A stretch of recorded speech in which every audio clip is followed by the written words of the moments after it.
Hello, I'm Trevor Herman. I'm a counselor in Asheville, North Carolina. Welcome to my YouTube channel. I make these videos primarily for current and prospective clients to learn new skills, to practice skills we've tried in therapy, or to gain new information or refresh information about mental health and wellness and resilience. If you're not a client, not interested in being a client, please enjoy the videos as well. They can be helpful for just about anyone. If you are in a mental health emergency, please stop watching the video and call 911. Please don't try to contact me in the event of an emergency. I hope that you enjoy the videos, get something out of them, and if you want to subscribe to my channel, that's great. If you enjoy the video, please hit like. That's helpful to me. And enjoy. Welcome. Today we're going to try a brief grounding exercise that calls on our 5 senses to help us ground out when we're experiencing anxiety. As with any relatively quiet and thoughtful skill, this is best practice when you notice that anxiety is ramping up or in the midst of low to moderate anxiety, and probably isn't going to be too helpful if you're already in a full-blown anxiety attack or a panic attack. During those more acute episodes, you're really going to need to explore a more active skill that really engages the body in a more vigorous way, like doing some push-ups, splashing ice cold water on your face, doing a wall sit. Some of those reset skills we'll address in another video. But for today we're going to try this grounding exercise that calls on our 5 senses. So it's best, if you can, get to a quiet spot when you practice this. If you can and you have access to, close the door, get a little bit of privacy. You could do this sitting in your parked car, on a break from work. You could, if you had to, do this in a restroom on a break from work. You could do this in your bedroom. You could do this in the yard. Outside is always easier if we're engaging the senses because you have the wind, you have more to pay attention to. So wherever you are, just make sure it's a safe space where you have about 5 minutes of privacy. One way to make sure that it's a safe space and remind your body and your mind that it's safe is to actively look around and look up into the corners of the room. Do a full 360 looking up. Check all the corners. You may know with the front part of your brain that it's a safe space, but part of your body may still be checking for danger. So it can be helpful if we just deliberately secure the space.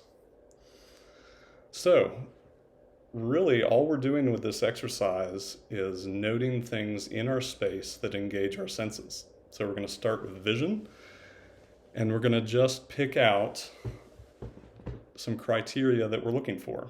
You could do this a bunch of different ways, but I'm going to decide that I'm going to pick 5 blue things to find in the space that I'm in right now. So sitting where I am at my desk, I can see the background of the rose painting has some blue in it. I can see that my shirt has some blue in it. There's a magazine on my desk that has a blue sky for a cover. I can see out my window, there's some blue sky. And now I have to look around a little bit. And there is a bolster pillow over by the therapy chair that has some blue in it. So I'm going to take a breath and blow it out and just notice how deeply I could get the breath in and out. And now I'm going to pay attention to my hearing. And I'm going to close my eyes if it feels safe to do that.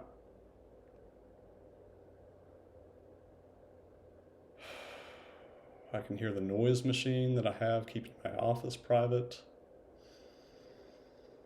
And I'm just breathing steadily. And I can hear my breath in through my nose and out through my mouth.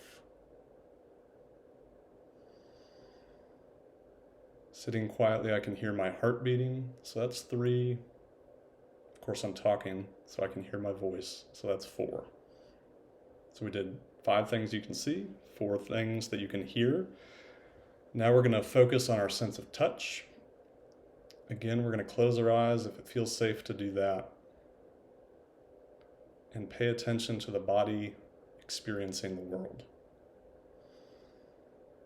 So as I breathe, I can feel my shirt moving against my skin.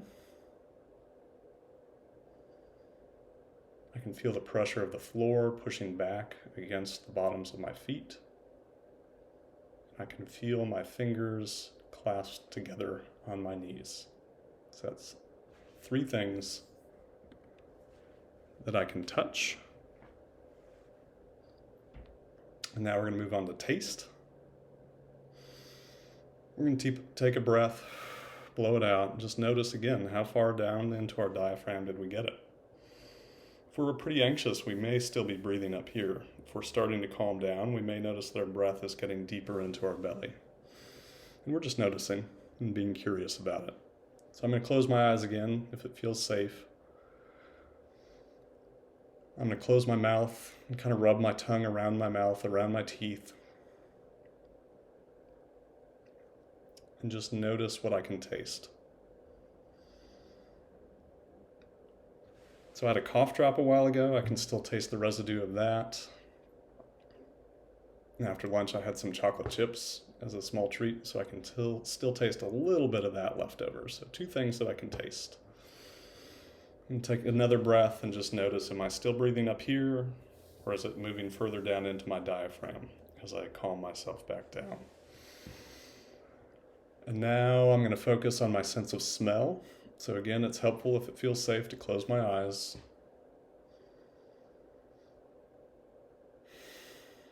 And breathe in through my nose and really try to experience my sense of smell.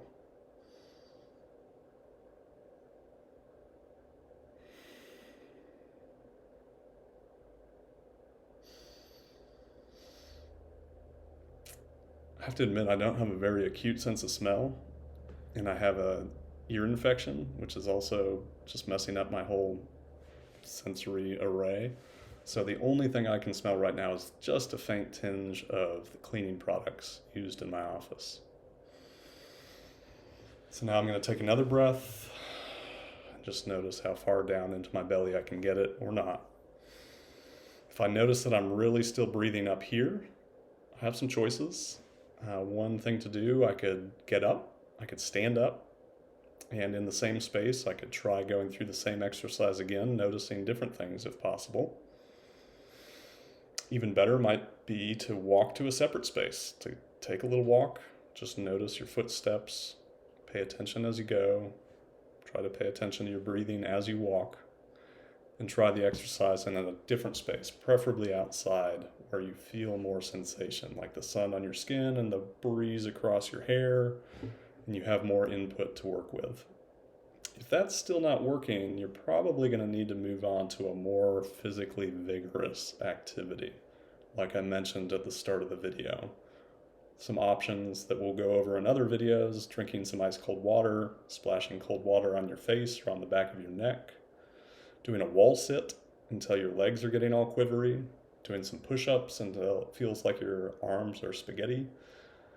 In other words, you're using your body, you're directing your attention into your body and causing a different sensation that's going to redirect your anxious mind. But we'll focus on that in a different video. So for today, we covered a sensory grounding technique where we're using all 5 of our senses to help us manage low to moderate anxiety. Thank you so much.